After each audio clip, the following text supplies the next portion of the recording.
up and wait.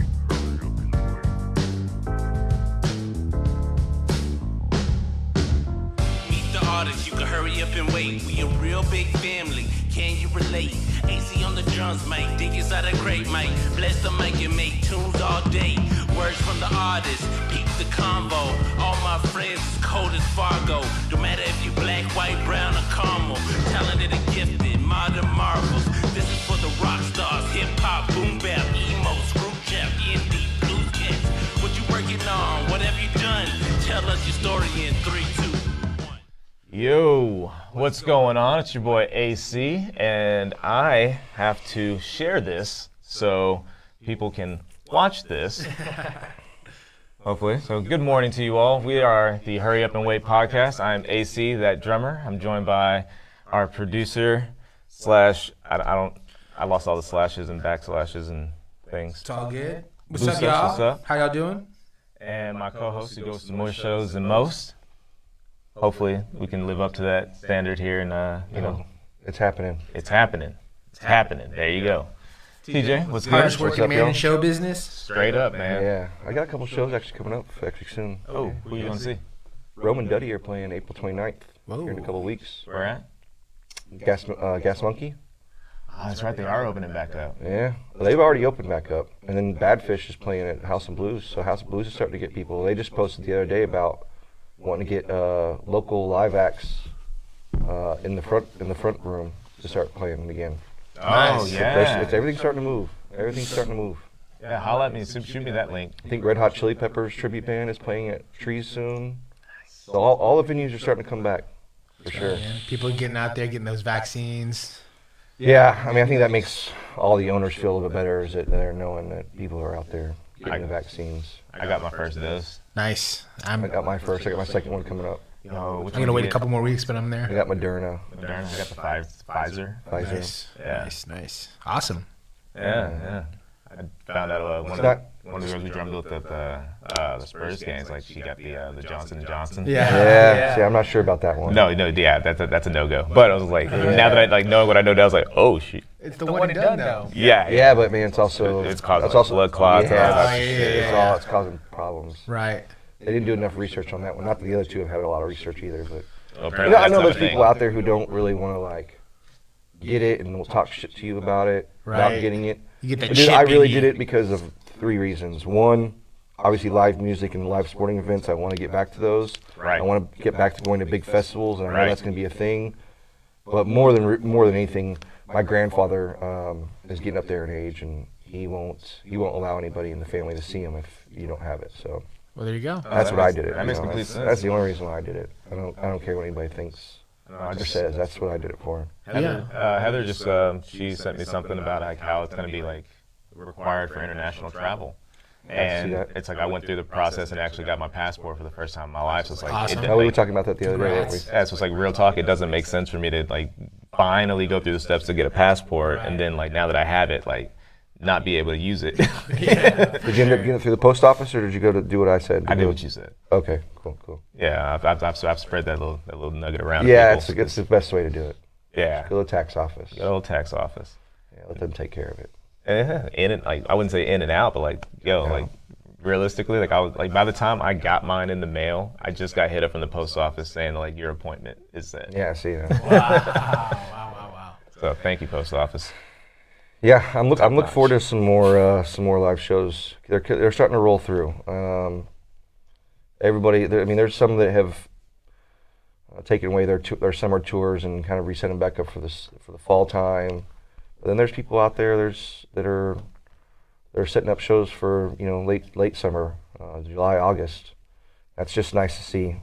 I watched the 311 live stream last night of Sound System, and at the end of it, they said they had some special news coming because they have one more live stream from Chaos from front to back, and then. But they said that right after they did that, they said that they had some exciting news this next time. So it's either going to be them announcing a tour, or it's going to be them announcing like they're going to play more streams, but do them live where people can actually go watch them as well as right. video as also That'd be you can good. watch them from home. So it's happening. It's happening slowly but surely. You gonna go see Badfish? Well, yeah. Now that I don't necessarily have to work that day, yeah, probably. Yeah, they're playing on the 24th. Yeah, 24th and Roman Duddy on the 29th. So two reggae shows in 1 week. It's gonna be nice. I can't wait. I'm just happy it seems like because I know the independent acts are getting booked a lot. So I think Loyal Sally has, I think Bubba said we had like 5 shows on the Yeah, books. see, that's nice. I only know of 3, so I'm stoked about that. Where are those 3? The 22nd, we're playing. Playing a show in Plano, right? Did I? Or you say, are you about to? I think so. I'm not sure. Yeah, with the Mason Adams project. That's right. I just don't. I think that's a May 24th. I want to say. Mm-hmm. Where's that one at? Six Springs Tavern. I think I've played something there once. And then the 22nd, we're playing at 3 Links.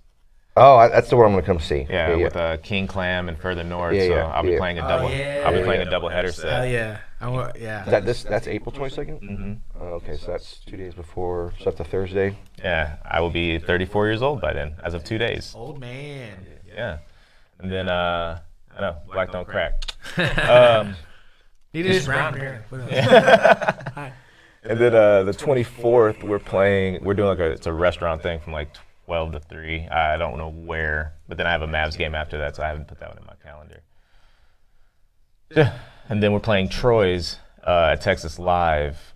I want to say it's either the 22nd or the 22nd. I'm playing with Further North. May? Yeah, of May. I've got Further North playing the Growl in Arlington on the 15th. And I don't think the FNAs have any. I think we're playing Troy's again in June. I think I saw Mason Adams Project was also playing at Texas Live coming up soon. They are. They are? Okay. Yeah, I got to make it out there. It's like I don't have an excuse. So one thing I'm trying to do is I want to book Arlington. I want Arlington to work. So Arlington was notoriously just cover bands for forever and a day. You went to Sherlock's, and you had any number of cover bands there. And then next door you had Louie Louie's. And that's what you had Lincoln Square as opposed to before Texas Live. Once Texas Live came in, it just kind of shut all that down. So, and they started booking all the cover bands. So now they're at a place now where they can book local talent. So Troy's specifically is booking local talent, which is dope. Yeah. So hopefully that can kind of trickle out and we can start building a music community in Arlington. There, right? FNA's just played one last week. Yeah, how was that? That was straight. Weather was crazy. Yeah. That was a really good show, though. Really, really good show. It was, I think it was like our second or third show, as this iteration of the band. Right. So we were starting to gel and figure things out and figure our flow. Nice. We jam a lot. I saw that. You did like a improv. Just jam session on stage. That's so cool. Well, they made one, the first show that we did as this iteration of the FNAs. They did one, and it was about my car alarm was going off because my pants were so damn tight that I guess I was just sitting on the alarm button, and the fucking alarm starts going off. Dude walks on stage like, "Hey, do you have a?" Yeah. So I get up and I go and check out my car. They make up an entire fucking song about me leaving the band. AC quit. We looking for a new drummer. And then right when I walk up, this is our drummer, AC. I was like, I don't realize I had this whole thing recorded, right? But no, they just jam on anything. Joe is a lyrical genius when it comes to that type of stuff. He can write an entire song. Former rapper, right? Mm-hmm. Rapper, songwriter. So just having somebody with the ability to just fly off the dome with musicians that sometimes just want to play. Yeah. It's a good setup, man. It's a great setup. And we're figuring the vibe out. We're figuring who we are. I guess what is this iteration of the FNAs going to be about? We're slowly figuring that out. Very cool. So, yeah, sounds fun. Oh yeah, I can't wait. So just like you, with all the shows that are coming up, I can't wait. I'm trying to play out of Texas. Summertime. Yeah. I'm trying. There's places you can play out of Texas, man. There's Yeah, you will. Yeah, I mean, that was a big goal of yours, is to start getting out. Durant, Oklahoma. It's called Bubba's Brew House, and they do all sorts of music. Roman Duddy are actually playing two shows there. So they're playing 2 shows here, and they're going to Austin playing a show, going to Houston playing a show, and then they're going to Durant, Oklahoma, and playing 2 shows. When I was looking up what Bubba's Brewhouse was, because I live in Melissa, right? So Durant, Oklahoma is like 35 minutes away. Yeah. So it was really close.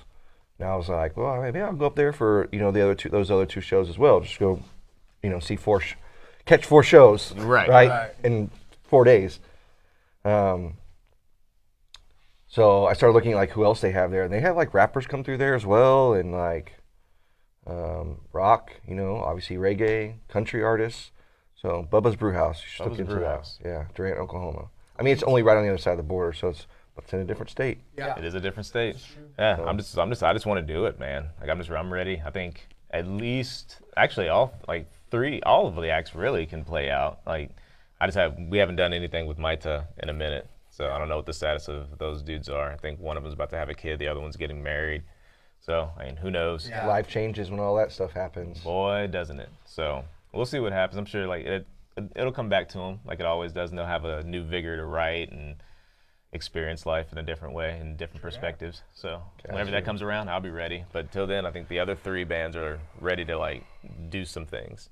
At least it's like just get out of here and play and come back. And yeah, I got to play music somewhere else that wasn't a marching drum. Right. Hell yeah. So that is a big goal of mine. So hopefully that can happen here pretty soon. What's the record at Mavs? With us in the building? Yep. I stopped. You stopped counting after we got in that losing streak? Yeah, once we broke it, I kind of like gave up on it. Gotcha, all right. Did you see the I guess not the game last night, but the one before that with the Luka's like 3-point floater? Yeah. Yeah, that's crazy. Last night game was trash, man. That's no fucking defense. I was playing in San Antonio, so let's talk. Yeah. Oh, really? Yeah. Oh.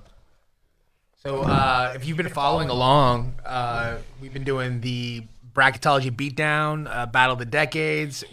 Last time we got into the semifinals. Yeah, it's been a minute. But we're getting into the finals. That means there's plenty of time for people to vote, though. So that's absolutely. Nice. Yeah, I went to Vegas like in between that time. Yeah, we took a break. For sure. You got a job. I got a job. So yeah, we got the finals. Lots of jobs. Yeah, I've had like 4 jobs since then. Like the white Jamaican, man. Yeah. Working my ass off. Hardest working bartender in the business. Trying. I'm probably not, but I'm one of them. Hey, man. Oh, people say that shit about me all the time. I answer it the exact same way. There's a handful of us out there who are all whoring ourselves out to as many bars as we can right now. I mean, we're straight up bar whores. We're fucking wherever they need help, wherever money can be made, we're all gonna be there. I feel so much better about being called a drum whore now. Like, 'cause you just refer to yourself as a bar whore, and it's like, oh, apparently that's a casual thing. So that's a casual thing. We're bartending whores. I mean, that's what we are. I mean, my best friend Jerry's working at 4 places. We have another friend who works at 4 or 5 places. And yeah, there's a lot of us out there right now. When in need, yeah. Man. Go where the money's at. Absolutely. That's right, man. Speaking my language. So, so since we went through the semifinals. The semifinals, we had everybody vote. The ones that we had people vote on, just to recap real quick, because we couldn't decide, was Lady Gaga versus Beyonce. Somehow, I can't believe this, but somehow Lady Gaga won over Beyonce. Yeah, that's kind of crazy. Legit blasphemy. It's not. I'm sorry. It is. I think you picked Beyonce, though, didn't you? Yeah, but I was secretly going for Lady Gaga. Yes, that's your choice. The other one was Mumford & Sons versus BTS. Mumford & Sons won that. Yeah. Yes. Zach Brown Band versus DJ Khaled. Another one. Yeah, another one. Another one took it. Leon Bridges versus Bruno Mars. Bruno Mars won. And then the other ones that were already decided was The Weeknd versus Michael Bublé. The Weeknd had won that one. Drake versus Anderson .Paak. Anderson .Paak won. Ridiculous. Yeah. Ridiculous. Didn't y'all talked about Drake the other day on the show? Didn't y'all on Good Vibes? Yeah, a little bit. Why? Just it came up. Anyways. And then the other one that was decided by us was. I'm sorry. It was just a quote from DMX actually saying how he hates Drake. Oh, okay, that's even better. That's great. What was the quote? Because I have to pull it up. But you find that. Yeah, we did a Power 3, and the Power 3 was DMX songs because we were honoring his passing. So J. Cole, Kendrick Lamar. We had already chose J. Cole, but we still put that question out there for people to vote on. And apparently, everybody else thought K-Dot should win. It's kind of crazy, but J. Cole is still moving on even after that. Right. Yeah, I just wanted to know what people thought realistically. Like, I feel like that's just, I don't think that's as one-sided as, I think that's probably like the most like, the hardest one to pick at that point because you just have two great storytellers. Right. Two completely great storytellers, and they just tell you stories in two completely different ways. And some people just like the way that J. Cole delivers his stories. Some people like the way that K-Dot delivers his stories. Yeah, and K-Dot's run over the last 2 years has been like just epic. Oh, and so is Well, the quote was, "I don't like anything about Drake." Yeah, that's right. I was about to say. Thanks, Dean. Appreciate it, buddy. Shout out. All right, so I'm not going to change up the brackets again. I'm kind of just leaving it the way it is, just like a natural bracket because it kind of always worked out so far. I'm pinning that exactly the to way the top. it's needs to be. So y'all want to start it off? I mean, y'all can see the list. So it's got the last couple times y'all were able to see the matchups. So now y'all can see the matchups. So we'll just start from the beginning. Lady Gaga versus The Weeknd. It's definitely The Weeknd.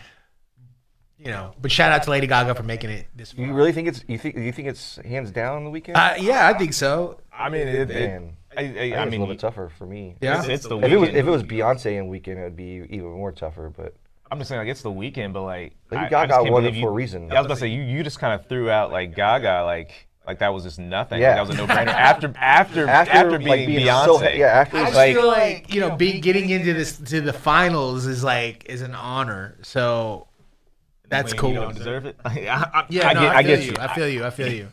I know you're a huge stan. I do understand. So this is like the Big Eight. This is what we're at right now. Yeah. The Elite Eight, yeah. But yeah, I mean, I don't know. I just feel. Without question, just The Weeknd. I don't know. What do you guys think? I'm definitely like Team Weeknd on that one. I mean, then it doesn't even matter what I think. I mean, I could say Lady Gaga, but you already That's made the true. decision. So But no, what like I mean, I would choose The Weeknd. I wouldn't choose Lady Gaga. If it was Beyonce, I probably would have picked Beyonce though. Yeah, I'll be honest. If this was a debate show, like one of us would absolutely have to, and I'd be completely for like. There's. I'm not. I've I told want y'all. to see them both live. I've told y'all Yeah. both numerous times, like I'm not a Lady Gaga fan. Right. If I saw her live, maybe it would change my mind because That's I what know I'm she saying. puts on a show. I know Definitely it's has more, range. That's what more I'm saying. entertainment. You know, I want to see that. Like, I also want to see, like, based off of what I saw. these are probably two people who put on really good, amazing shows Like, live. imagine what The Weeknd did at the Super Bowl. Yeah, yeah. Like for his that's a portion of his set. You know what I'm Right. saying? Like that's 15 minutes out of like an hour set that this guy must do. So I'm like.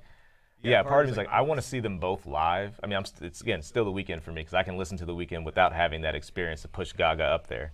Right. But like I'm sure Gaga has an amazing show. She's Her discography is quite larger at this point. But The Weeknd will get there. I mean, The Weeknd got work though. He does have work. The man's got his catalog's pretty thick too. We may not be talking like album to album wise, Right. between like mixtapes, and Features stuff he's written. Exactly. I mean, the man had Grammys before he had his first song out there on a mainstream level. Right. So just to make sure, just to reiterate, so he's got 1, 2, 3, didn't win 4, it. 5, 6, 7. Oh well, 6. those don't really count, right? Because that's the start of a new decade. So he put out 5 albums in that decade. 2000s. In the 2010s. Yeah. One in his 2012, career start, 13, yeah. 15, 16, 18, and then he had one in 2020 and one in 2021. He's had. Yeah, like, that's just. Put out 8 in that time. She put out 8. Yeah. Damn. Really? Well, I mean, some of them are niche, because she did the stuff with Tony Bennett, Cheek to Cheek. But yeah, 8. The others are legit. Well, some of them are deluxe editions too. 3, So Fame, 4, Born This Way, Art Pop, Cheek to 5. Cheek. 5. Yeah, 5. I'm sorry. 5. Okay, so they're right on the same page. 5 and 5. Yeah. Okay. All right. Well, I think Weeknd. I mean, it's already kind of decided. I would have gone with Weeknd anyways, just because. Gaga did win an Oscar though. Yeah. In this time period too, yeah. Yeah. And that's like I said, I think that was a pretty big song. All right, so Mumford & Sons and Pharrell. I'm going. This is easy for me. Yeah, I was gonna say that's what's weird about the finals. Once we get to the finals, it becomes super easy. It's so strange. Pharrell. Yeah, Yeah, it's Pharrell. Pharrell for sure, Pharrell. But again, kudos to Mumfords for representing rock. Making it this far, yeah, Yep. for sure. You know, it was the only rock band that was in there, and it made it all the way to finals. Don't even think they should have been in there. That's not even the point. All right, DJ Khaled, Bruno Mars. I actually feel like for the sake of debate, that's a tougher one. Yeah. Yeah. Because both had tracks, like if you turn the radio on in the past decade, True. the chances of you hearing a DJ Khaled track or a Bruno Mars track on virtually any station. That is so true. Like outside of like your rock stations, like I really believe that you had a toss-up as to if you were going to hear a Khaled track or a Bruno Mars track. I'm pretty sure the Grammys speak around the same, Yeah. like for so many songs of the years. Yeah. Hey, That's a tough one. For me, I would have to say it's probably Bruno. I would go Bruno just because of the stage shows. Like I prefer, like that's still one of the best live performances I've ever seen. Was a Bruno Mars set, which that was a hell of a show. See, I just, I don't know. And I get you. I'm just saying if the man can write a hit song, there's a formula, and if you can recreate that formula, you are a success. And everybody's goal is to write another one. I get it, but And you put out if you've already written one hit and you're on that national level, you can throw out 15, 20 tracks, and at least one of them got a bang. So like, any artist at that level has a track that's just gonna hit at the right time. dude, he annoys me. Which one? Khaled. Yeah. I get it. He annoys me. I do. The whole, all of it. Yeah, all of it. All of it. Yeah. I get you. Man, he doesn't have his own album. He doesn't have one album to his name, just a bunch of singles. And the way that people consume music, there's an argument to be made that makes sense. That's true. I mean, no doubt that he's making a lot of money. No doubt that he's probably like one of the most sought-out producers and And songwriters. and beat makers. But on the songwriter level, so is Bruno Mars. I mean, Bruno Mars put out 3 albums in the decade, and he's a superstar. But see, that's the crazy thing. Oh, yeah. Yeah. Most importantly, like the songwriting aspect. Like a lot of people don't understand like the amount of like writing credits he has under his mantle. All right, so Bruno Mars. Bruno Mars. Yeah, I think so. All right, last one. This one's gonna be hard. Anderson .Paak and J. Cole. Your favorite. My heart is really hurting right now. It's J. Cole. Yeah. I think this one's actually really hard too, because if you're looking at the way that both of these guys create and write songs, you have one of the better producer rappers in the game, which is J. Cole, and then you have a performing musician and vocalist, which is Anderson .Paak. So it's like their job titles are relatively the same because they are the frontmen of their desired acts on music that they do write and create. Right. But I think J. Cole's star was brighter in this decade, and I think it'll sustain for a minute. But Yeah, and I think that Anderson .Paak put out 6 albums in this decade. and J. Cole put out 5, but also produced at least Earth Gang has 2 albums. JID has 2 albums. All of those Cole produced. The Dreamville mixtape, which was all his productions as well. 2 Dreamville mixtapes. They're all his. I think one of them was done like after 2020 though.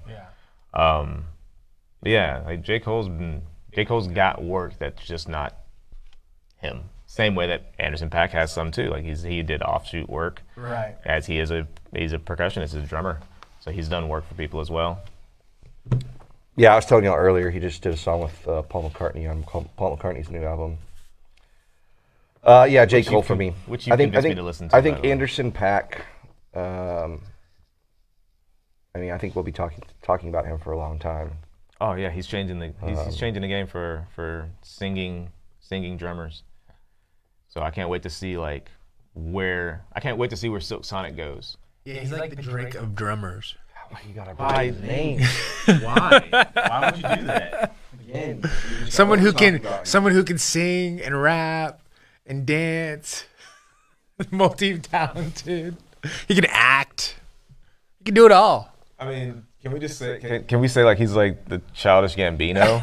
Yeah, drummers? I Like, like that better. I think a lot of people would like that better. Yeah, like that's a Donald Glover thing, man. Like the man's a Renaissance man. He does stand up, he raps, he sings, he acts. He's a magician. Just like Drake. All right. So do we want to? I mean, this is our final four. I mean, we don't have to go any further past this if we don't really want to. But do we want to just? No, yeah. And then we got to You want to get it down to 2? wild card, right? So that is the 4. Yeah. Okay. Yeah. Those 4 That is versus that 4. But do we just want to talk Weekend versus Bruno Mars? We don't have to. I know we don't have to, but I'm just saying, do we want to? Right quick. I mean, Who would you choose over that? I think Weekend or Bruno Mars? I think the hardest one here would be Pharrell and J. Cole. Pharrell and J. Cole. Yeah. But I think it does a good job of highlighting the 2010s. You know, and that's the whole point of it. You know, to once we get to the finals, that group should represent the whatever decade that we're talking about. And I think it does a pretty damn good job.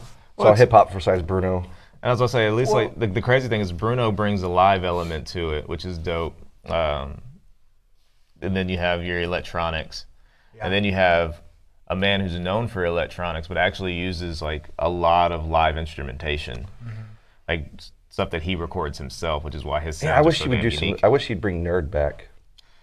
They did. They dropped an album. This would have been a couple years ago. It's not. It wasn't so far Really? gone ago. Yeah.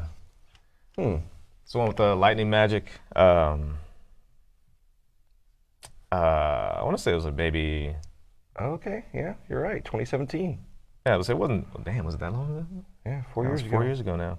I remember because I didn't like it at first because it didn't sound live. It sounded way more produced. Your boy Kendrick's on there a couple times too. And, Wale. and those tracks are dope. So that was like the first time like they actually did like I didn't know open that. features to that extent too, since like Let's go Pusha back and T on listen the to first that. album. Let's go back and listen to it. It's pretty dope, man. Lemon's a great track. It's the one with Rihanna. All right. All right, so that's it. The weekend. Pharrell, J. Cole, Bruno Mars. That wraps up 2010s. I saw this video this last week where he was talking about he wrote Frontin' for Prince, and Prince didn't want it. It's crazy, man. Can you imagine if Prince? Well, I mean, thinking about it, it's like, yeah, I wouldn't. I can't see Prince doing it. But could you imagine if he did? Right. Yes. The video Of Jay-Z in a studio with Timbaland, and Timbaland's he's shopping beats. Basically, it's like playing beats for Jay, and they're just going through news. I'm listening to the songs that he's turning down.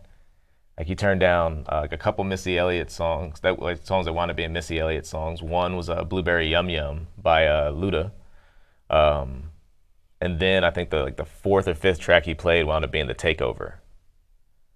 And like he heard the burr, burr, burr, burr, burr, and he just goes, "What? I want that." So our brunch playlist at Ebb and Flow is like 90s hip hop mixed with reggae, and it's so great to work that shift because that's like definitely what I want to listen to the whole entire shift. That made me really happy. And Rump Shaker came on. Nice. And like a lot of people were singing it, and I was like, fun fact for all y'all people who are listening to this song and singing along with it, this Pharrell made this beat.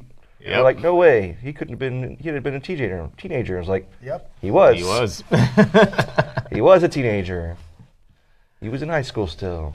Yeah, it was he won a battle of the bands in order to get that opportunity. Yeah. That's gnarly. Like Virginia Beach had such a time considering you had him and Timbaland. Him and Timbaland, yep. So I mean, think of it, you had the Clips for like the Neptunes, Timbaland, Magoo, Missy Elliott, all from like same area. Wow, that's crazy. Like so when we think of like certain areas just kind of like owning their scene musically, like you can think like Houston ran the scene for like the early 2000s, like for a little bit. Like you're talking like DMX, like in a time when like the hot music was on the hot rap was on the West Coast, and the East Coast was doing like just shining, like Hawaiian, like open Hawaiian shirts, mad jewelry, khakis, and loud shoes.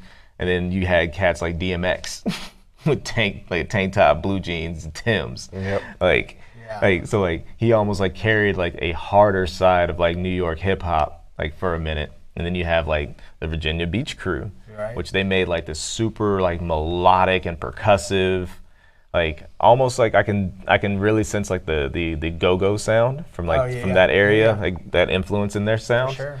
But just to have like such a different ideology from Tim and Pharrell is like, it's just insane. And Atlanta has had a couple of different runs, right? Oh my God, yeah. They had the Outkast, Outkast, Dungeon Family, right? And then again here recently, B.O.B. Well, I mean, they had another run with Cash Migos. Money. Yeah. Mm-hmm. But they also had a run like recently, The Migos. Yeah, the Migos. Migos. 21 Savage, even though he's from England, but Fair transported to Atlanta. Yep. Fair enough. But no, yeah, it's like it's crazy just thinking like all of like how just watching how that all those places happened and like when they happened. Well, who do you say has control right now, or what if you you know what I mean? Who's shining the most right now? I'm not in the. It's more spread out, right? It's just way more spread out because music's way more accessible now. It's you don't have to go You and do it anywhere. Yeah, we don't have to go and buy albums. You can listen to. You do it in Wyoming. Yeah, hopefully. Please come here. Right. Come back. Oh, please come back. Like, just give me music. Is he Wyoming? I thought it was Divorce Montana. album, right? The Divorce album needs to be fucking Oh, fire. dude. I mean, anytime that man goes through something, he delivers. Like he delivers. Oh, is an that album. really going through divorce? Oh yeah, it's Oh, man, I don't pay attention to that kind of stuff. I don't- I thought it was all just like hearsay. it's real. No, the Oh, only it's real? Yeah, so the only reason I pay attention is because, like, again, once Kanye hits, like, when he hits a depressive state, Yeah. the musical stuff that comes out is, like, it may not hit right now, but it hits later. Like, 808 and Heartbreaks. Like, still one of my favorite Kanye albums. Yeah. God, that family can't. That family cannot do marriage. None of them should get married. No. None of them can survive. It never Fishbowl, lasts. man. Times 10. I wonder why that is. Toxicity, Oh, yeah. Like, there's some deep-rooted, like, toxicity. family toxicity. Just because they're all toxic. When they're all toxic together. I mean, what if, like, marriages don't work? Like, man, like look at J-Lo. Yeah. Like, apparently she's about to go through some shit with A-Rod. Yeah. Yeah. You know, and it's like, if that don't work, and I'm like, yo, so you had, like, A-Rod apparently stepped out on you, allegedly. You had Diddy, allegedly. Right. You had Mark Anthony, allegedly. You had your dancer, allegedly. Like, it's like, I'm not saying there's something wrong with her, You know, I just think but I'm saying, like, yo, there's a track record. with those celebrities who are like think. I mean, what I want to know is how does The Rock hold a marriage down, right? Because you talk about like a lot of times it's scheduling conflicts. They're never together. They live in different parts of the world. Those types of things. The Rock is literally going 24/7, never stops. How the hell is he keeping his relationship intact? That's crazy. You look at The Rock, man. He's so charismatic and like nice guy and fun, loving. It's the same. Like realistically, I mean, he's a human. So I mean, I'm not like suggesting anything because we all know men don't cheat. So I'm more or less just like thinking like, there's got to be something. But at the same time, when he was wrestling, it can't be any different than when he was. He's probably with his family more now than he was as an actual wrestler. That's probably right. Considering he was on the road, like he never took time off unless he was sick. That's true. Yeah. Like he only had 2 like character makeovers. Right? You gotta get the liposuction at one time. Oh yeah, he did. Paid off though. Hey man, Rocky Maivia came out as The Rock after that. He went under the needle. I didn't Rocky know that he Maivia. was 2 different people. Yeah, man. Yeah, he went under the needle. Roman Reigns is Rocky going through Maivia. that transition right now, bro. He came out with the pearly whites. Those, man, Yeah. so noticeable. It's like it was just like his time also was for health reasons. Yeah, Like yeah, like realistically, that was a great character makeover. yeah. But like I don't think The Rock never had that type of time really, unless he was hurt. Right. Now it's like, yeah, he has time in between like shoots and things like that to actually like make it home for a couple days, as opposed to like, I've got we got to be here. Boom, And boom. he just flies out because he's loaded, so he has like jets, whatever. He's doing okay. He's doing fine. He's doing just fine. But that's the thing. What I'm saying with those other celebrities, they have the money too. It's just they don't have, I guess, you have to want to make it work. I guess you have to have the willpower. You have to have the drive to not only be successful in your career, but also be successful in your relationships.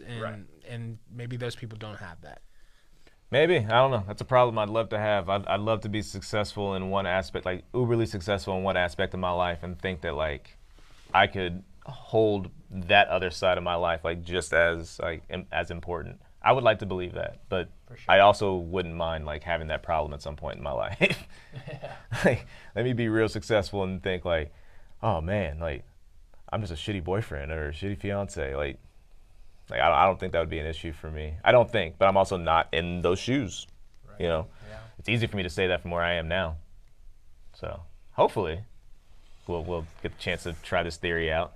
All right, so we're going to take a break here in a minute, but before we take a break, let's just talk about what decade we're going to do next. Right quick. Yes.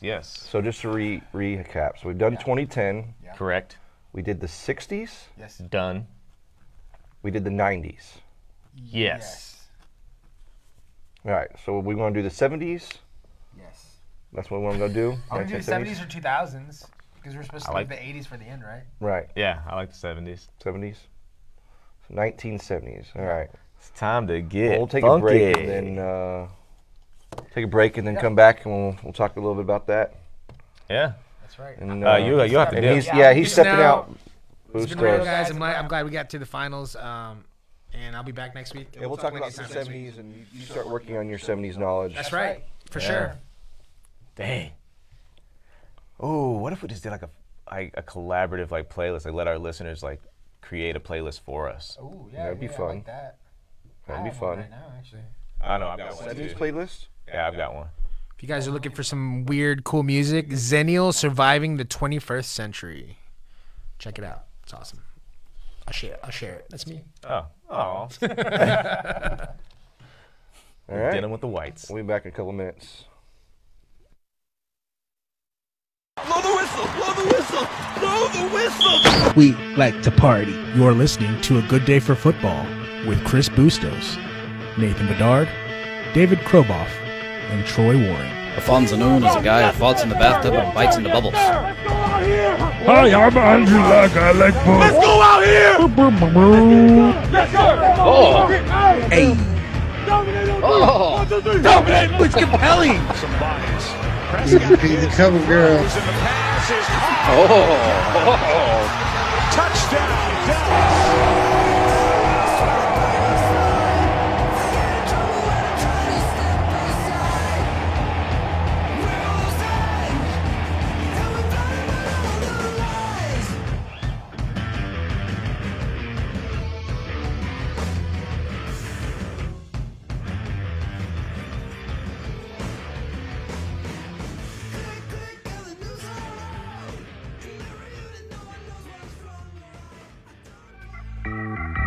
Hurry up and wait.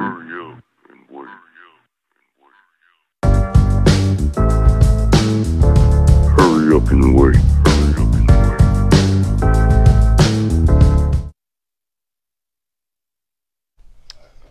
Well, Jackson 5 had. Yeah. It was like that was just the start of Michael Jackson was like 79. Oh yeah. Yeah, we're good, James. Sweet. All right. Are we back though? Oh, sweet. We are back. Are we? It goes 10, 9, 8, 7, 6, 5, 4. We're there. Yeah, we're back. Ha-ha! Psych. All right. So, you see we are down one because Bustos got himself a J-O-B. So, we had to let him bounce for a second. And it's just going to be me and TJ wrapping this thing on up. By wrapping it up, we still going to talk to you, though. So, we were talking 70s before we went off, and now that we're back, we're gonna keep talking 70s. So, like, what's an act, like act that you can just think of from the 70s that you think, not that you would put them on the list, but just like, I mean, the first one that comes to mind is Jackson 5. par none. I mean, that's the first one for me. Okay, that makes sense. Yeah, damn, that'd be tough. Yeah, they're gonna be on somebody's list. Jackson 5, for sure. Jackson 5 for sure. I mean, just looking at the Billboard Top 100 from the 70s, they had 3 in the top 16. So, I mean, they had I'll Be There, ABC, and The Love You ABC. Save. Yep. So, and again to start like the end the 70s, like 79 was like the start of Michael. Yeah. So like, you know, Dance Machine and all that, like off the wall record. So like everything you had leading up to that was all Jackson 5, and then Jackson 5 was they weren't just kids, like, and they started as kids, and literally like a couple years after they stopped, Michael did his solo thing. So it was like you got to watch those cats grow. Yeah. And that being said, like a lot of that I could attribute to Motown, just as like the hit writing like factory that they were.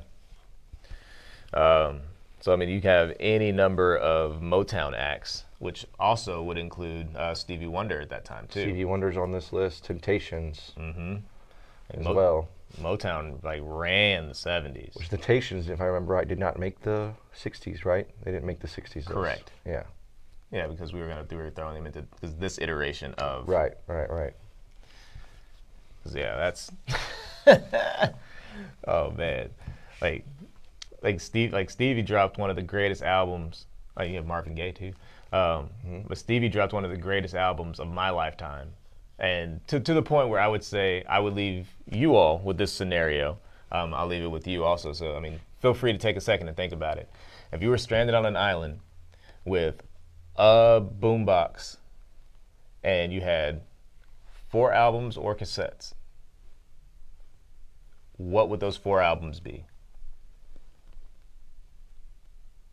Again, take a second to think about it. Are we talking about just in the 70s? No. I'm talking about just in general. Just in general. Like if you had to pick 4 albums to be stranded on an island with a source to play music, that's all you had to listen to, what would your 4 albums be? Sam Cooke Greatest Hits.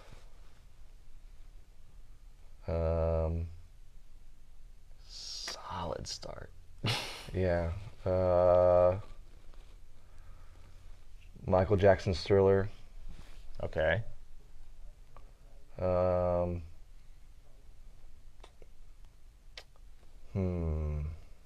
Yep, this is where it gets hard. I would throw 311's Greatest Hits on there just because, and probably Sublime's Self-Titled. Okay. So 2 things I really, I mean all of them I really love, but kind of different eras, different times. No, it makes sense. Sort of. I would be Random Access Memories by Daft Punk, the album that Pharrell produced. Yeah. It would be Songs in the Key of Life by Stevie Wonder, which is why I brought that this question up.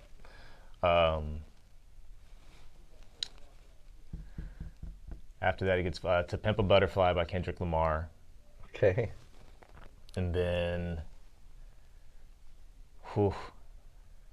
probably would be Grassroots by 311. Yeah, good album for sure. Like that's, like when I think of 311, that's why I couldn't pick one 311. That's why I picked Greatest Hits. Right. Like I just think like when I think of 311, like that's the one album that's like, it was just so raw and pure. That's like I felt every bit of that. Like I understood the vibe of this band based off of that entire album. Yeah.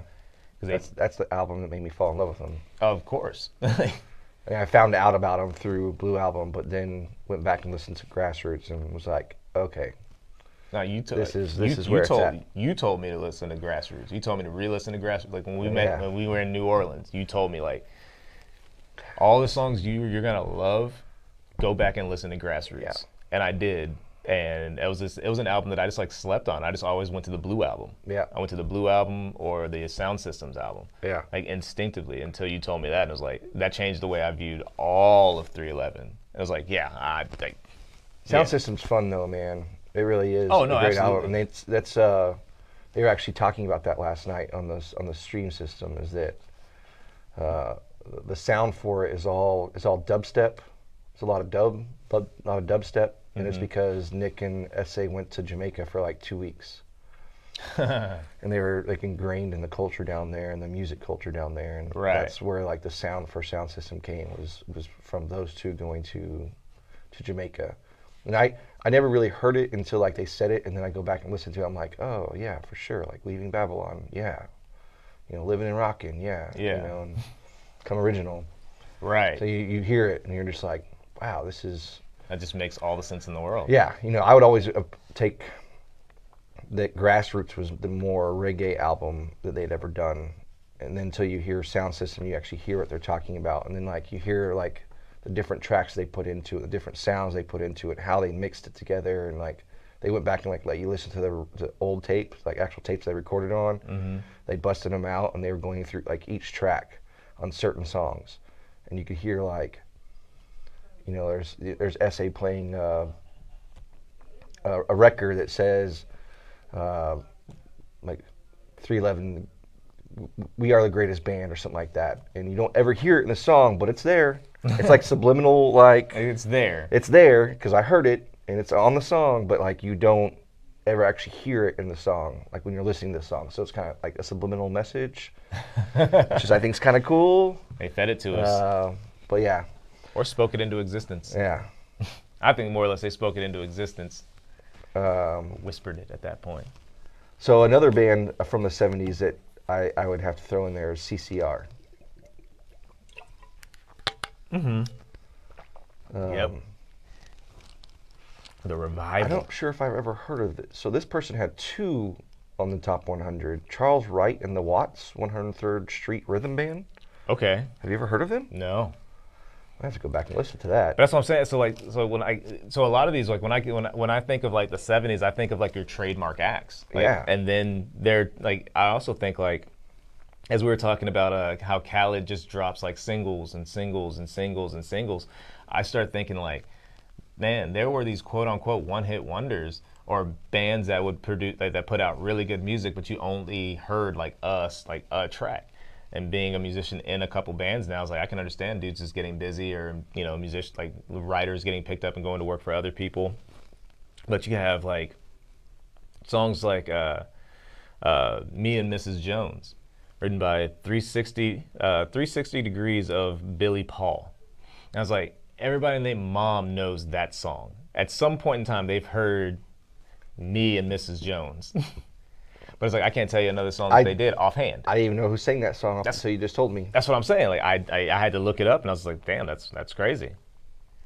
Bill Withers. Bill Withers, yeah. Simon and Garfunkel. Carpenters. Were the Village People a thing? Yeah, Village People. I mean, yeah. You may know them for that one thing, but I mean that's a thing. War. Diana Ross is on here a couple times. So is Aretha. Mm-hmm. Who else do I see on here? The Supremes were on here. Dionne Warwick was on here. Ooh. B.B. King. Wow, I kind of want to look this up. Ram Jam. Black Betty. Ram Jam. Black Betty. Yeah, you know the song. Yeah, Oh, you didn't know it was Ram Jam? I didn't know. That's one of those ones that like I knew. If you would have asked me who sang it, I would not have been able to tell you. But as soon as you said Ram Jam, I'm like, oh yeah, it's Ram Jam. Nope. I think it's a one-hit wonder too. I don't know if they ever did anything else. Well, that's what I'm saying. Like, I wouldn't have known that until this very minute. Because when I think of Black Betty, that's not who I think of performing it. Who do you think played it? I don't know. Was it not Skinner? Was it? Oh, that's because they only put out one album. Yeah.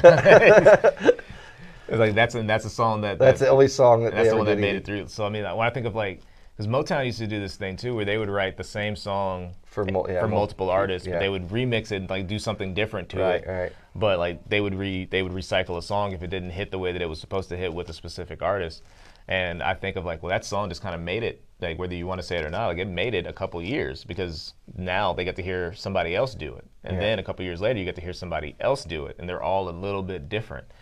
And so like, I want to go back and listen to that version of Black Betty because I can't imagine any other way. Rod Stewart. Ooh. Chic. La Freak. Oh, okay. Bee Gees. The Bee Gees. Yeah. pretty determined to make an album, like make a video, much like Staying Alive. And they had 3 songs: "Staying Alive," "Night Fever." Yep. "How Deep Is Your Love?" I immediately thought of Drew Hill when he said that. Oh, Like yeah. I heard that and immediately, how deep is your love for me? Yeah. And then I think about the interview where they broke up, like they got back together to announce a tour and then broke up on the radio. Did they really? Yeah, I gotta find that video for you. It was crazy. Like Cisco, like fucking just got pissed off, like stormed out, was ready to fight it. Like, I wonder what he's doing these days. I do wonder what Cisco's up to. I wonder like how burnt is he? Like, 'cause I'm sure he's like writing for people at some point, or even like still doing some things for somebody. Like, I can't imagine like, that's just a dude who just stops singing. Well, it sounds like he stopped singing. I hadn't heard him. Eric Clapton. Man. Yeah, this is gonna be a great. Oh, there's the Village People. Yeah, but let's say I know they're there. Leonard Skinner. Leonard Skinner, Earth, Wind, and Fire.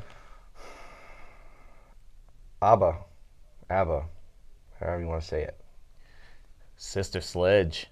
Sister Sledge, yeah. Billy Joel, back in the talks again. We had him in the '60s, right? We had him in the '60s for sure. Pink Floyd. Pink Floyd. Jeez. Tom Petty and the Heartbreakers. Tom Petty and the damn Heartbreakers. Casey and the Sunshine Band. Casey and the Sunshine Band. Oh my gosh, John Travolta and Olivia Newton. What if John kidding. Travolta managed to make? Bob Marley back in the talks again too. Ooh. Ooh, here's a good one. Hank Williams Jr. Hank Williams Jr. Family Tradition came out in 1979. Wow. And that song is played everywhere to this day. Ooh, Charlie Daniels Band too. Devil Went Down to Georgia also came out in 1979. AC/DC. Fleetwood Mac. Don McLean, American Pie. Little did he know. Bob, when I said Bob. Man, Queen. Queen. Yeah. Like, do you think? John Denver. Did you ever watch Bohemian?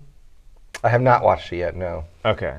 It took me a long time before I actually sat down and watched it. Yeah, I haven't watched it yet. Sugar Hill Gang? Sugar Hill Gang. 1979. A hip hop, a hip it to the hip hop, and you don't stop the rockin' to the bang bang biggies. Up jumps the boogie to the rhythm to the boogie the beat. Now what you hear is not a test. I'm rapping to a T, and me, the crew. Oh man, Aerosmith. Whew. Run DMC.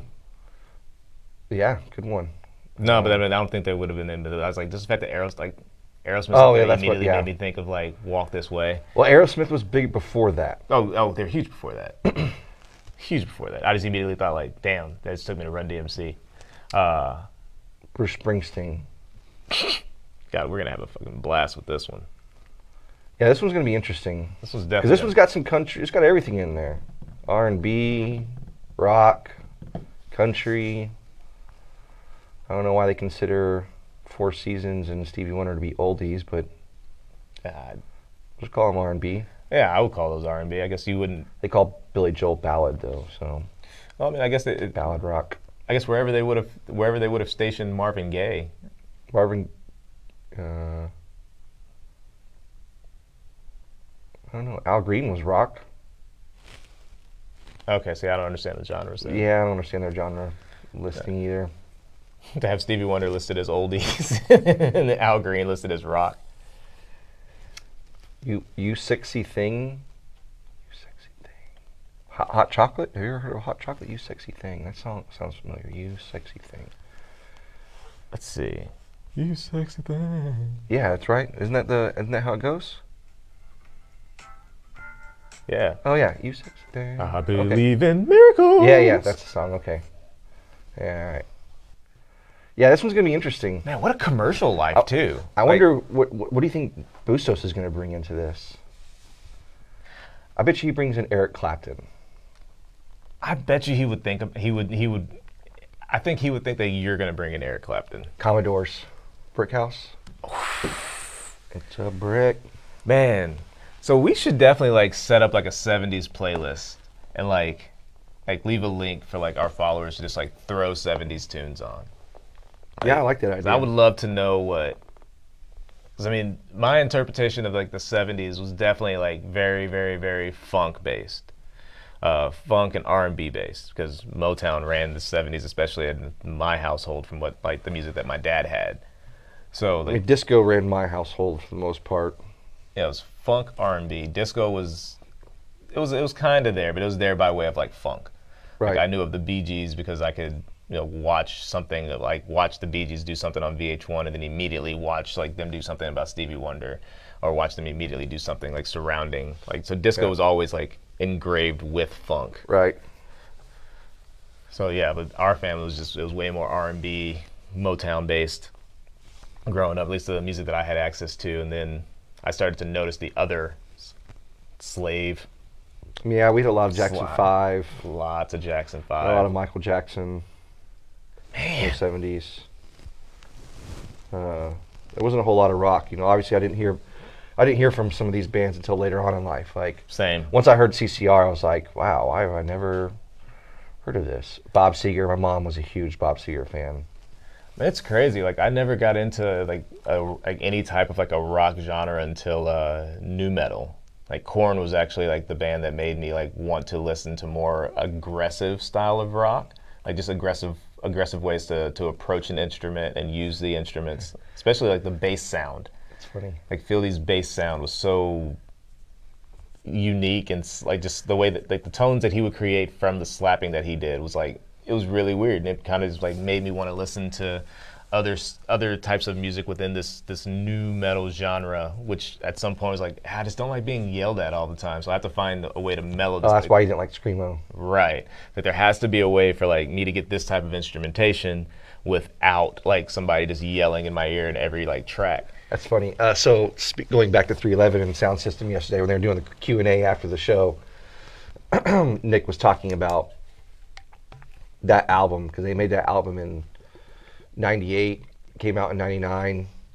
But he was talking about like how nu metal was starting to become a thing, and like they were the first ones to take Korn on tour with them in like 97 or 96.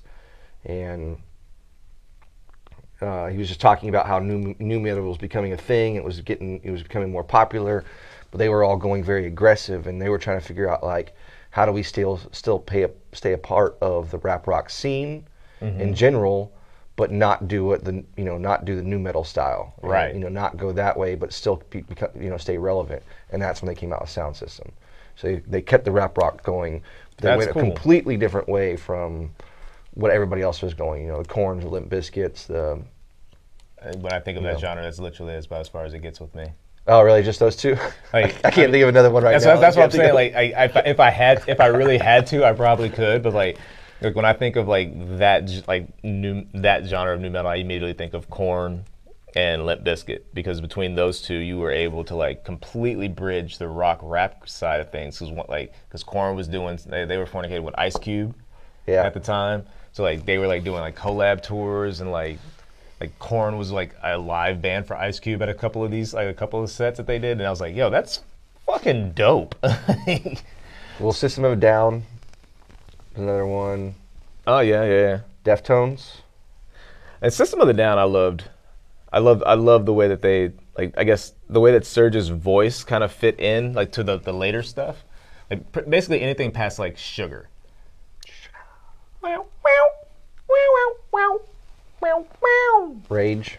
Rage, of course. Seven Dust, Mudvayne, Slipknot, Linkin Park. Seven Dust still pulls crowds, bro. Dude, yeah. Like, oh yeah, that's crazy. They have a very big following here in Dallas, actually. Howard Hancock, so we've had on the show before. He's actually really good friends with Seven Dust. He was at the Bomb Factory show. Like I was almost at that Bomb Factory show. Yeah, he's shout out Rosie. Appreciate you. POD. Oh yeah. Stained. I don't know if I could hear Stained in that nu metal, but I see how they got Drowning there. Pool, which was a local. I see how they got there. That's right. Yeah. Well, that was other ones. That was definitely a wave. But yeah, Korn. you know, Korn and Limp Bizkit were the two big ones. I mean, I wouldn't even consider Rage part of that group. But I definitely would. Would you really? To a certain extent, it was. I mean, no, it was political where Jonathan Davis was emo, to that extent. Funny story about Rage. So you remember that? So you know they canceled the tour this past year, right? Mm-hmm. And they're not doing it this year. So they rescheduled all the shows for next year. And I had tickets to go to Las Cruces. No, El Paso. And I had tickets for El Paso show, which was like the second show in the tour. And then I had tickets to Boston for Boston Calling. And because Boston Calling was going to be like Foo Fighters headlining one night, Red Hot Chili Peppers headlining one night, and Rage headlining one night, but Rolling the Jewels was opening up for them. Yep. So I was like, oh, this is going to be a sick show. So those are the two ones I had. So they released the dates, rescheduled dates for this. And the El Paso show now is on my birthday next year. Huh. On April 2nd. It's my 40th birthday, but I've already started making plans for my 40th birthday. Told all my friends, like, we're going to New Orleans for my 40th birthday. That's what I want to do. Just letting you all know now. That's where we're going to be. So I go to... It's too late to change? Yeah, I'm not going to the show because I want to be in New Orleans. I understand. That's where I want to be. I understand. I haven't been there in a year and a half, and I'm fiending for it. So, anyways, so I'm over at Jerry's house the other night after we get off work, and obviously it's kind of late. And we're sitting there drinking and smoking, and I started telling about this situation. And I was like, look, there's tickets available for the Las Cruces show, which is on March 31st. We have a friend who lives in El Paso, Las Cruces area, a good friend of ours, who had tickets for both. And I was like, look, we can buy tickets. We can fly out to Las Cruces, go to Las Cruces show on the 31st. Then the next day on April 1st, fly from there to New Orleans and party for the week. Right. Or party for a few days or whatever. And so we get online, we start looking at tickets, and all the tickets are behind the stage now. So they're not good tickets. And Jerry, being a concert person like me, is like, I'm not buying these tickets. And I was like, man, all right, well, what else can we do? So we started thinking about, like, I have friends who I was going to go see the show in Boston with that live in Boston that all bought tickets. So they're headlining Madison Square Garden. The last 4 shows of the tour are all Madison Square Garden. Wow. They play like the 8th in Madison Square Garden. They take a day off, and then they play 3 days in a row in Madison Square Garden. And I was like, I don't know what tickets they have. I think it's for the last show or the second to last show. So we start going looking for tickets in Madison Square Garden. Neither one of us have ever been in New York before. And obviously I've never been to Madison Square Garden. So as we start looking at shows, we end up getting tickets for the 8th in Madison Square Garden in New York, Section 1, Row 12, bought all 4 tickets. We bought 2 tickets, then we bought another ticket, and then we bought another ticket. And bought all 4 of these seats right next to each other, but we're literally on the floor, right behind the pit, row 12. And I was just like, we couldn't find any better tickets if we wanted to. And for $125, it was like, why not? This is a steal. Why not? So yeah, that's where I'm going to be next year, August 8th. Nice. Yeah, funny thing about Rage. But I'm hopefully going to go to the Kansas City show too. Man, I can't wait to start going to shows. I can't wait to be booked, so like I have a dilemma. Like I can't go to the show because I have a show. I think Ubi's still going on this weekend. Yeah. Ubi Doobie in Fort Worth, which is a big EDM festival. I'm pretty sure that because I don't, and Panther Island, Panther Pavilion. Panther Pavilion. Yeah. Damn. Okay. I've heard friends talking about it, talking about how they're still going, and I was like, I didn't think it was. This? Yeah, I didn't think it was still going on, but I guess it is. So like, there's a big festival now. Big festival. Big. But I mean, big for Dallas. Yeah. But there's a big EDM show festival going on this weekend in Fort Worth. So like I said, man, it's starting to make a comeback. So good. I'm fucking ready. I'm so ready. Yeah, me too. I can't wait to hear. Somebody just announced a tour the other day. There's Red Rocks is opening back up. People think May 14th. Tickets just went on sale for a show for May 14th at Red Rocks, and it's limited capacity. So I think it went from like 20,000 tickets to only selling 3,000 tickets, which I don't know if I'd want to go to Red Rocks with only 3,000 people. No, I feel like that's a vibe that like. Yeah, you need everybody there, right? Yeah, but it sold out in like a couple minutes. Oh, I bet. Because it's only 3,000 people or whatever. But so again, man, it's starting. Oh, speaking of concerts, I'm gonna need your help with something. Yeah, what you got? So I had a friend reach out to me. Her name's her name is now Jennifer Lopez. Not to be confused with the earlier J-Lo reference. Yeah. She lives in Denver, and she has contacted me to start or help her put together a concert for charity. Okay. EDM concert, DJ concert. So, real cool story.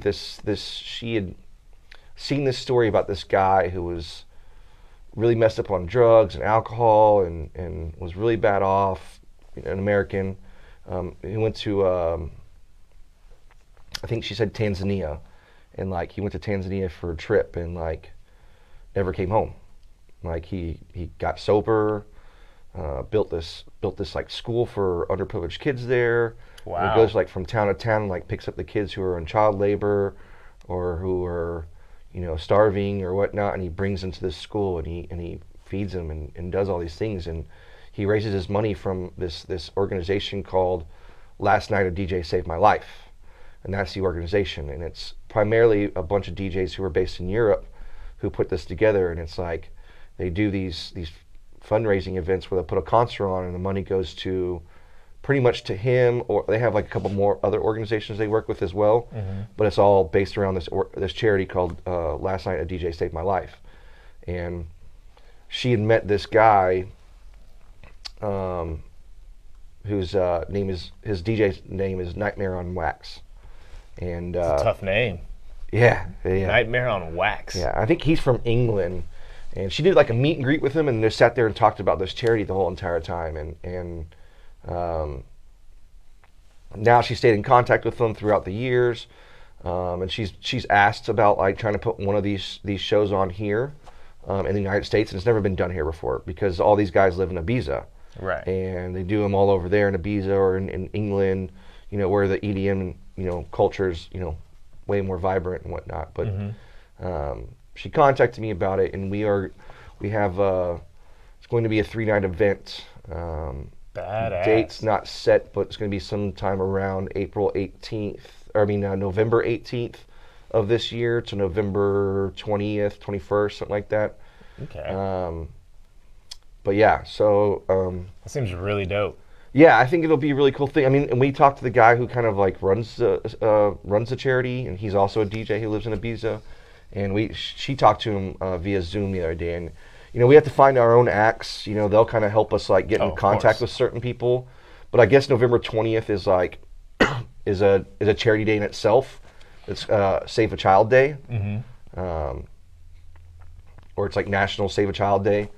And that's what they kind of focus it around. So like in Europe, there'll be like 3 or 4 different concerts going on in different countries, all in those like 3 days, all for this charity.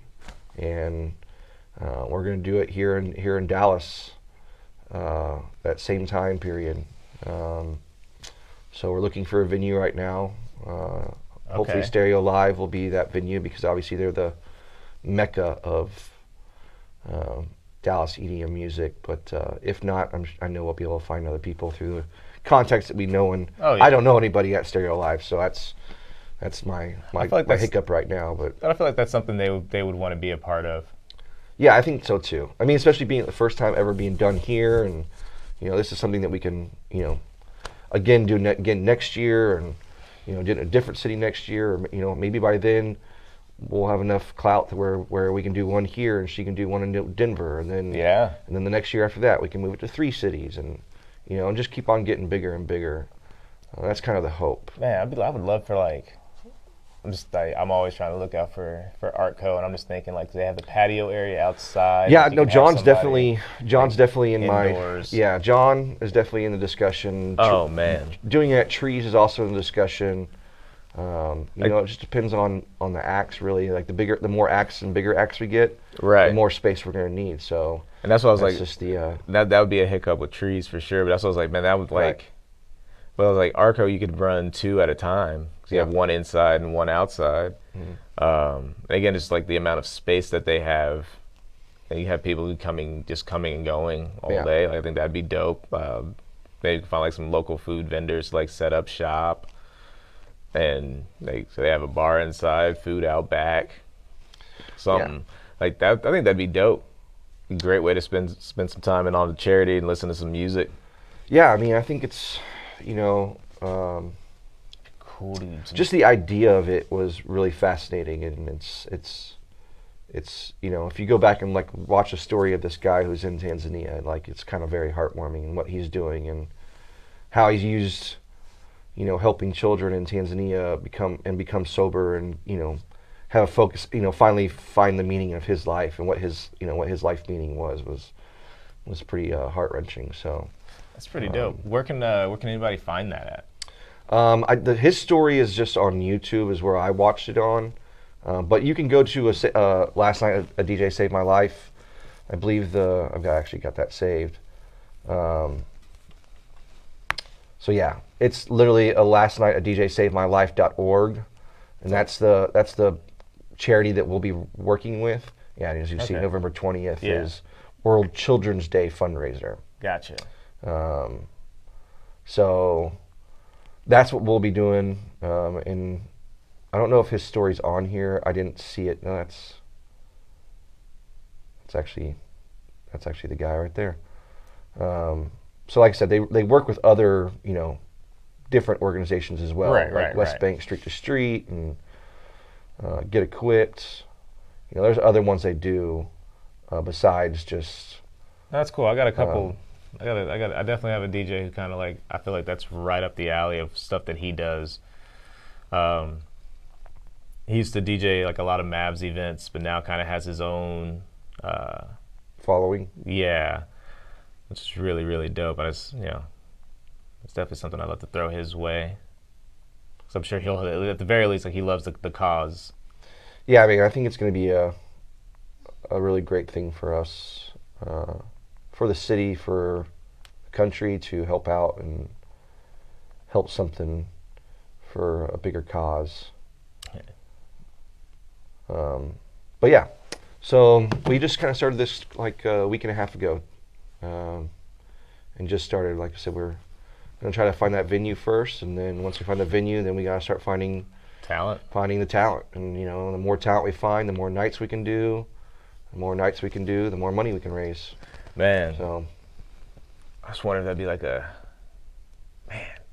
I'm always just trying to think of like different type of acts too, because like I have the DJ drummer club where I just set up and play with DJs. Yeah. Meds has the DJ and the drummer collective. Mm-hmm.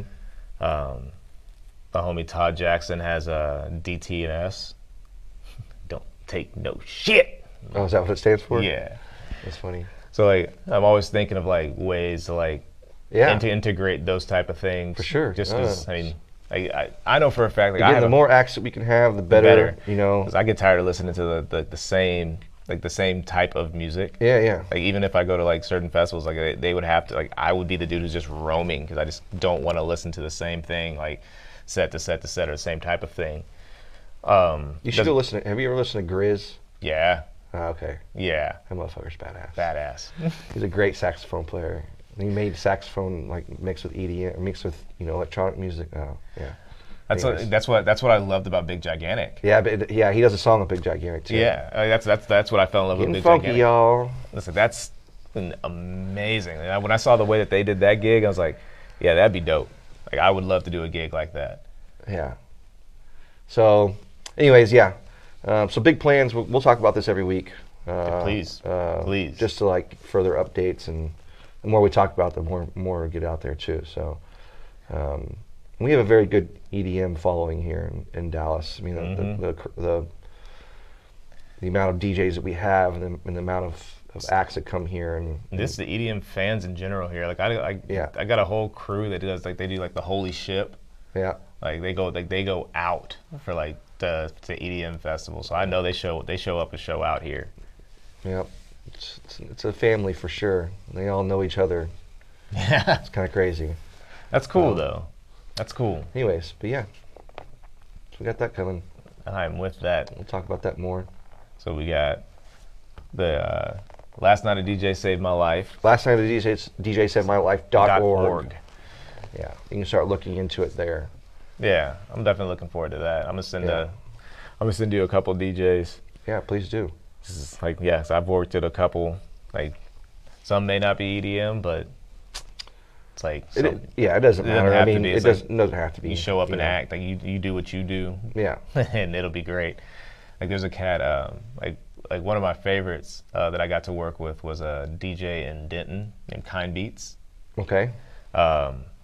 Just because he's a really good flow, so he'll put together beats and then he'll hop up and he'll just flow.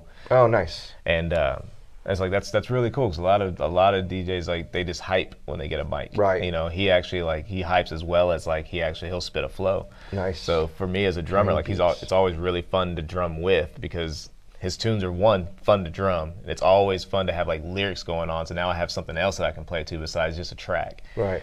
So like that was always really fun. That would be cool. That would definitely be cool. Then I Am Unique, DJ Unique. Mm-hmm.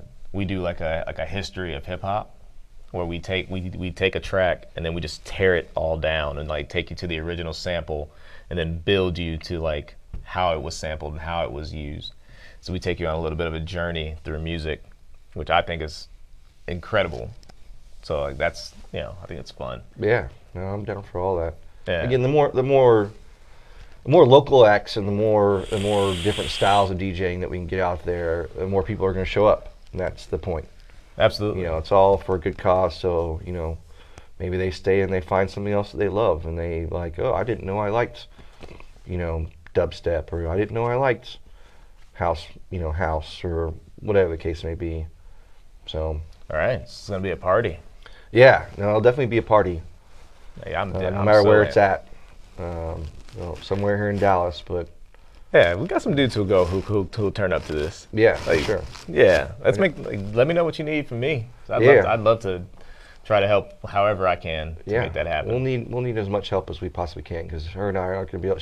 She lives in Denver, so she can't. Right, she can't be here on the floor to make things happen. Right. So a lot of it's falling on my shoulders right now, as far as like just finding the venue goes. And she knows John LaRue somehow, like some way. I don't know how. But she does. Cool. Well, John. She doesn't know him, I don't think, as well as you do, for sure. Well, it doesn't matter. It's the fact that like that's 6 degrees of separation, man. Right. Like, you book venues, like I'm sure like you have a venue that you're booking, I'm sure your name's gonna come across to somebody at some point in time. Right. Like, I'm ready for it. That sounds dope. It sounds like a lot of fun. Yeah, it should be. So got that for future. Yeah. So we got that. We got the 70s. You got 70s. Who do we have next week to talk about 70s with? MC Robinson. MC Robinson. MC. Yeah, he's a bassist. Actually a bass guitarist. Felix. He's a Dallas-based bassist. No, he's a solid dude. Like, probably one of the most, like, I wouldn't say like headstrong, but like in a negative connotation, like they just have to do things their way, but he's just mentally strong and mentally tough, like, just as a human being. And like he's one of the most, like, I wouldn't say like eclectic bass guitarists I've ever played with, because that's definitely KJ Gray, but he's definitely one of those, like, I remember my time playing with him because he was just such a unique personality. I know he's working on a podcast with So Sick. Okay. So talking about I think it's called Black Thought. Black Thought. All right. So they were talking like probably like black owned things. So like I think one of the first episodes I listened to with both of them was like they were discussing like black owned movies, like movies that are written, produced, all black. And I was like, that's neat. Like I did like a lot of the movies that they were listing off, like I had no idea. Like, so it was enlightening. So this dude's very knowledgeable. He actually hit me up about possibly starting up a project. Okay. With he and Stanley. They both are in Cure for Paranoia. Okay. And then with Josh Martin, who's he's done things with Ryman and Steelin, which is a Beastie Boys cover band. Yep. But he's talking about trying to do like a hip hop tribute band and do like a bit of like a jazz, like a bit more of a jazzy twist to it.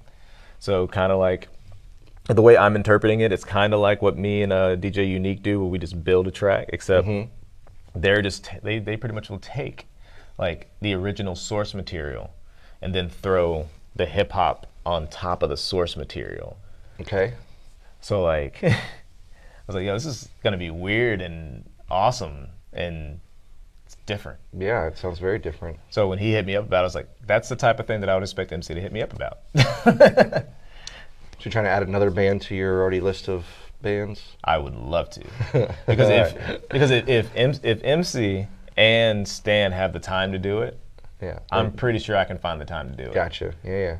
Because like MC's gigging just like I am, and Stan does the collab stuff, Cure, and I think he does like his own stuff as well. So like, yeah, if he has the time, then I would love to make the time to make that happen. Gotcha. Yeah. That sounds fun though. It just seems like a gig that's right up my alley too. Yeah, but it just sounds fun. That just sounds like a good time. Right. Not that the other bands aren't fun, but no, if there was something new and shiny, it's like it at least better be fun. Yeah. Like that sounds like something that would be fun for like me. Yeah. You know, like that's something I'm looking forward to that, and hopefully we can talk about that a bit more. But definitely, just I'm looking forward to learning about like him as an individual, because we met through Maita.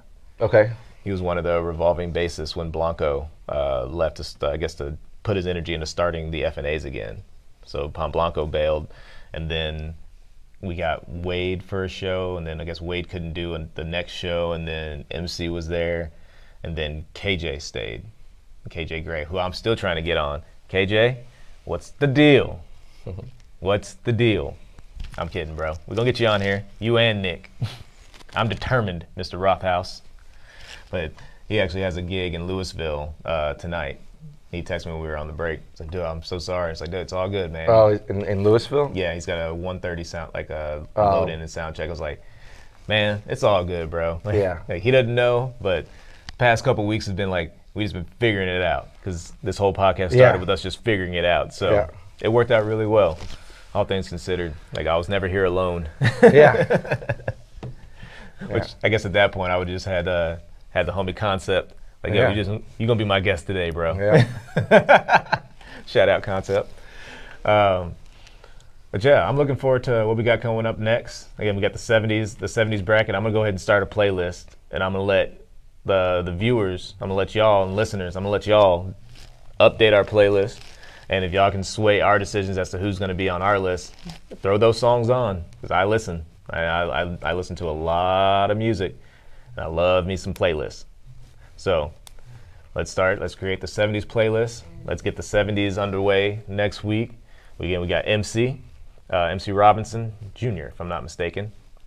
And yeah, I can't wait. Sweet. I'm looking forward to it. See you guys next Saturday. This is the Hurry Up and Wait podcast. Again, I am your boy AC. This is TJ. TJ, you got anything you want to say to him before we dip? Nope. Good. Go to some shows. Support live music. Support local stages. Help me build Arlington. What's up? Yep. Rest in peace, DMX. See you guys next week. And happy birthday to this man. Hurry up Yeah, and wait. by the time this airs on Tuesday, I guess I will be I will be a brisk. Please, give me any beat to rap on. Flow so sick.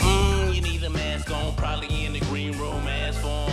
You know where to find me. That's on any platform. That's hot like an Eris from a Hilton. 600 likes, but it feels like a million. I'm handsome, brilliant, spaz out a little bit. Put me on any song, aimed in, I killed it. Running out of time. Oh no, damn it. Out of this world, another planet. Thanks for the fans and all of your friends. Hurry up and wait till the next show begins. Hurry up and wait. Sit, Ubu, sit. Good dog.